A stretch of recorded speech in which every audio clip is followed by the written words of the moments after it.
Welcome back to my series, Dance Mums Unedited. This is the series where I discuss production notes written by the actual producers of Dance Mums. They show us what happened behind the scenes of particular episodes of the show. Today we're looking at Season 5, Episode 13.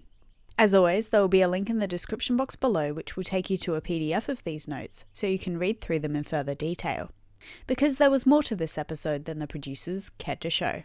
The week begins in the den with Melissa warning everyone that they will be facing the candy apples again this week. She also reminds the girls that Maddie is in LA this week filming Saturday Night Live. The mums ask Melissa how Abby's court hearing in the Bronx went. They begin to discuss her legal drama and speculate on whether or not Abby was menacing. This sounds like they were discussing whether or not Abby was intimidating Kelly during their altercation, and if Kelly's actions were therefore made in self-defense. Gianna calls the girls into the studio, informing them that Abby is running late. She excitedly tells the mums that this week's group dance will be a fast, jazz-funk routine. Gianna then begins working on the group dance with the girls. Jessalyn gets a phone call from a blocked number. The person on the phone tells them that Kathy is choreographing for the Candy Apples this week, and the mums realise that it's Melanie Hulsman calling her. They drop the call and talk about Melanie's erratic behaviour in the audience last week. Kira says that Keon's choreography for the Candy Apples backfired last week, saying that it was more of a so you think you can dance routine rather than a competition routine. Melissa confirms that Abby attended a court hearing in the Bronx related to Kelly's lawsuit. The mums watch a video interview of Abby on Entertainment Tonight that she gave after the hearing. Kira thinks that it's a scary idea to open a new studio in LA with all of this negative publicity.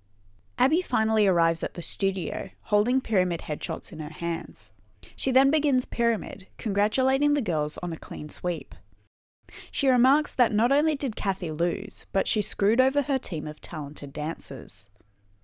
She rants about how disappointed she was when the Candy Apples dancers weren't respectful and didn't say hello to her. Wait a second, this is coming from Abby, who was always telling her dancers not to fraternize with other teams.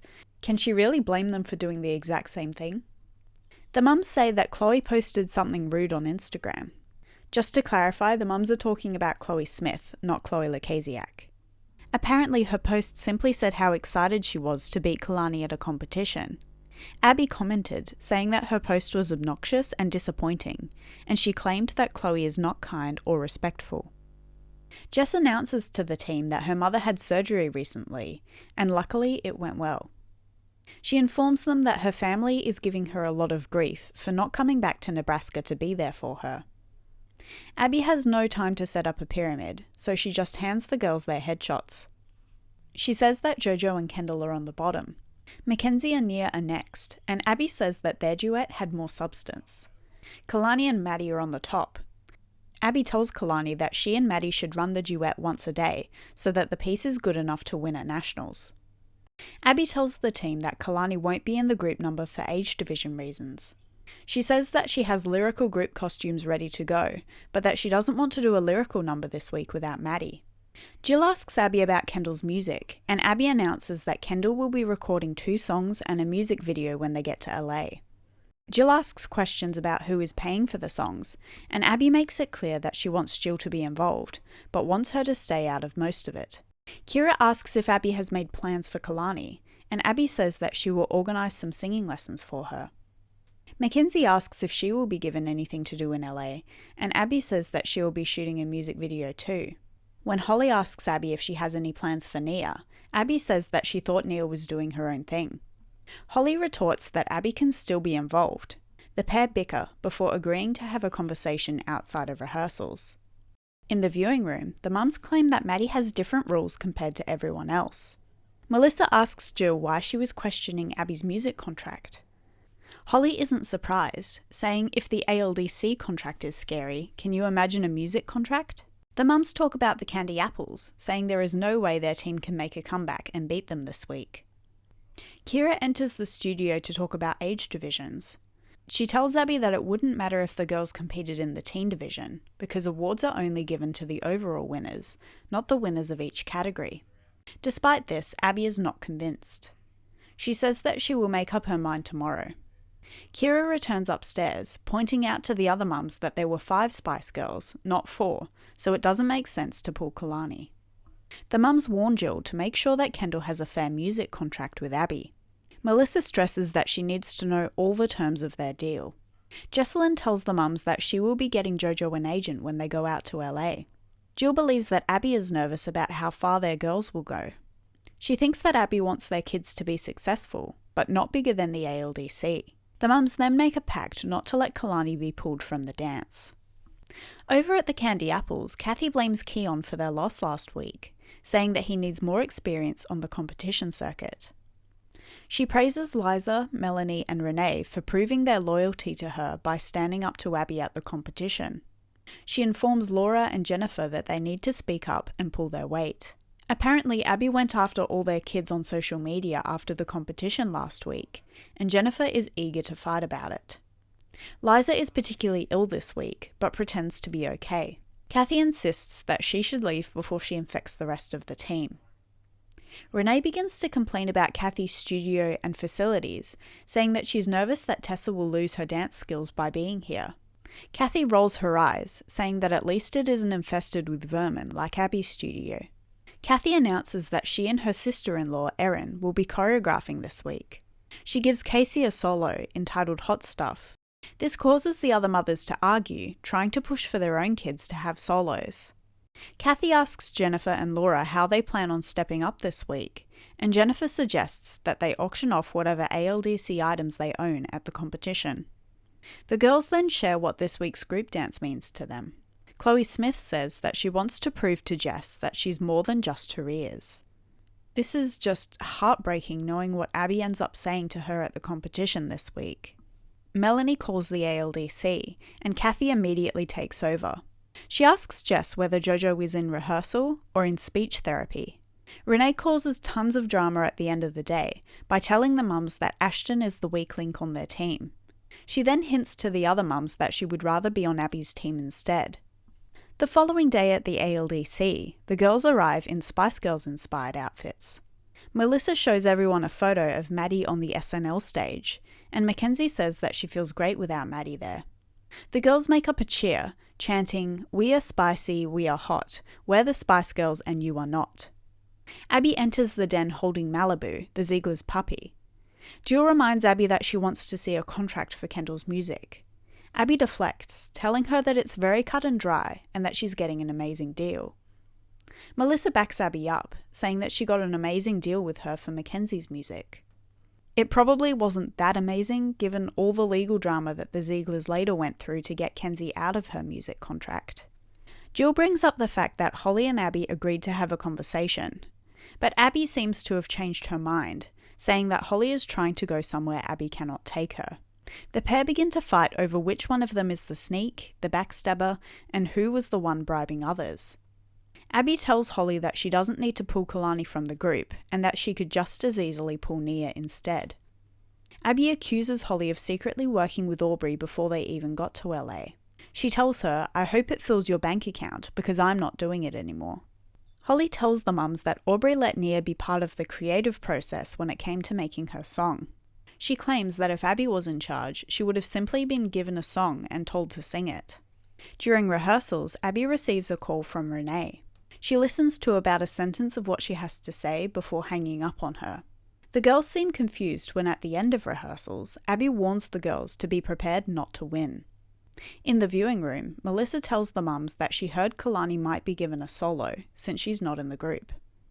Jill then opens an image on her phone, which turns out to be Kathy's butt. Apparently Kathy had posted it to her Facebook. Kalani is in the studio to assist Abby during solo rehearsals. During these rehearsals, Kalani looks up at Melissa and mouths the words, "I'm after Mackenzie." Kira decides to go into the studio and asks if Kalani has a solo. She is told that Kalani is only there to help the other girls, and Abby tells Kira that Kalani won't be pulled from the group. During Kenzie's solo rehearsal, Abby tells her that she looks like a little girl when she dances. She compares her dancing to Maddie's several times. Melissa quietly states that she likes the way Kenzie dances. Jess tells her not to let Abby beat Kenzie down like that, and Melissa says, "It is what it is." Jill agrees with Jess, saying that Melissa should tell Abby to stop comparing her daughters. Melissa claims that that would only make things worse.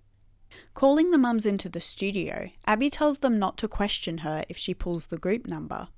The mums say that if the number is pulled, it will look like they're scared of Kathy. In response, Abby rants that the mums don't care about whether or not their kids win, since they don't keep track of how many trophies they have. When Kenzie runs through her solo, she forgets part of the choreography. Abby suggests that she isn't smart, and Melissa comes to her defense. As they run the group, Abby points to each girl and lists the kinds of characters they can portray. Last on her list, she says hobo and points to Nia. Holly is infuriated that Abby keeps making such horrible digs towards Nia. And rightfully so. Abby's stereotyping is appalling and blatantly racist. Back at the Candy Apples, the mums fight over the drama that Renee caused during the previous day. Kathy is furious to hear that Renee wants to be on Abby's team, telling her that she is not a stepping stone to Abby. She instructs the mums to be very vocal in the audience this weekend. She claims that Jess is her new least favourite person, and tells Casey that she wants her to crush her daughter Jojo. Melanie agrees, saying that Jess is poison and has sold her soul to get her daughter ahead. Renee seems rather non-committal and disappointed about being a Candy Apple. Melanie asks her if she's been in contact with Abby. She initially denies it, but after more accusations, she admits that she did email Abby, telling her that the Candy Apples is a nightmare. The mums feel betrayed, vindicated, and disgusted. Kathy enters and Jennifer tells her that Renee is a saboteur. Kathy has tears in her eyes as she asks why she would do such a thing. She storms out of the room, threatening to pull out from the competition. Liza tells Renee that she needs to call Abby and cut all ties. Renee agrees, calling her to talk about how great Kathy is. Unsurprisingly, Abby hangs up on her. Renee threatens to quit, saying that she can't cope with how toxic everything is. As the ALDC team enters the competition, they find the Candy Apples auctioning off ALDC memorabilia. Their attempt at an insult seems to backfire though, with the ALDC mums suggesting that they're really desperate for money. In the green room, Kathy enters with Abby's book and accuses her of being a bully. Liza screams at Abby for making a rude comment about her daughter on social media, and Abby says that Chloe started it by posting something rude first. This seems like such a juvenile response on Abby's part. Even if a child did say something mean on social media, that's not an excuse to retaliate. Melanie decides to read out a message that Kira sent to Kathy on Facebook. The Candy Apples then exit, and Jill calls out Kira for telling Kathy that Kalani can't showcase her true talent at the ALDC. Kira stands by what she said though. As Jill and Melissa attack her, she tries to claim that she was referring to production not showcasing Kalani's talent, not Abby. Abby seems to believe her. Abby says that she wants to know everything that Maddie will be doing in LA, and that she might leave to attend things with Maddie in order to network her studio. Meanwhile, in the Candy Apples dressing room, Liza asks Kathy if they can draft Holly onto their team. Kathy says that she has no use for Nia and her bad feet, but that Holly is most welcome. Before solos, Abby reminds Mackenzie that she forgot the routine during rehearsals. Melissa points out that she had only learned the routine that day, but Mackenzie tells her, "No excuses, Mum, I know it." Melissa gives her a pep talk, reminding her that she can do tricks that even Maddie can't do. Mackenzie performs her solo first, followed by Jojo. In the hallway, the two teams face off, with Jill and Melanie screaming at one another. Kathy calls out Abby for no longer including Nia in her events or social media posts. The ALDC doesn't know how to explain the situation, and Abby deflects. Holly admits to Kathy that Kalani has taken Nia's place. As the mums sit in the green room, Jill and Holly talk about Nia's exclusion from the team, and whether or not the other mums have been doing enough to stand up for them. Jess discovers that one of the Candy Apples mums has posted Kira's message to Kathy on Instagram. Jess reads it aloud, and the mums are especially mad when they hear that Kira said that her daughter's talent lies far above the other kids' talent. Kira claims that she was talking to Kathy about Jeanette's team, not the ALDC team. But then she claims that the comment was actually said about the select team, so the mums don't seem to believe her. When Abby enters, Jill rushes up to her and shows her the post. Abby admits that she has already read it, and says that it's okay because Kira doesn't say her name or mention the ALDC. She seems to think that Kira must have been referring to production. Kathy and Melanie then enter the green room. Kathy sits next to Abby, who jumps up to get away from her. She and Melanie accuse Kira of thinking she's too good for Abby's team. Getting ready for the group, Abby adjusts the costumes and changes Kendall's hair. Maddie FaceTimes Melissa and wishes the team good luck. Right before the groups take the stage, Abby grabs the microphone and announces to the whole auditorium that Maddie will be on SNL tonight. The fact that Abby was allowed to make an announcement just says a lot about how much power that the ALDC and Dance Mums in general had over these competitions. The Candy Apples group performs first, impressing the ALDC mums. Even Jill leans over to congratulate Kathy on a great routine. Their number is then followed by the ALDC group. As they get ready for awards, JoJo dance battles Casey to a hip-hop song, managing to hold her own. Kenzie comes in second in her age division, and third in the overall solos. JoJo wins their age division and comes in second in the overall solos. And the group places second in the age division and third in the overall groups. Casey's solo does not place, but the Candy Apples group wins first place overall. In the audience, Abby begins to claim that the results must have been orchestrated. In the hallway, the mums congratulate the Candy Apples on their win. Kathy tells them that she didn't like the ALDC routine. The mums try to point out to Abby that the kids had a lot of fun with their number, but Abby rants about how they should have done an old school clean routine instead.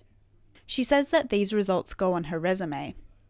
She then pulls Kenzie aside and tells her that she can count on one hand how many times Maddie was ever second. She informs all the girls that she deserves their respect as they go to LA, and that they have to tell her what they're getting up to. She calls out Nia and Holly for missing rehearsals last time to attend a recording session. Holly in turn calls Abby out for lying. Kathy brings out a cake with Abby's face on it that she claims is for Haley's birthday. Then the Candy Apples bring it into the ALDC green room. Before storming out of her own green room, Abby turns around and wiggles her ears at Liza and Chloe. Liza screams at Abby for doing that to her daughter, and Abby simply replies, "Fix it." Laura tries to tell Abby that Chloe was really hurt by Abby's Instagram comment, but Abby doesn't care and simply storms off. And with that, we've reached the end of episode 13. It seems like just about everyone was involved in some kind of drama this week. Let me know what you think about it all in the comments below. Thanks for watching, and I'll see you next time. Bye!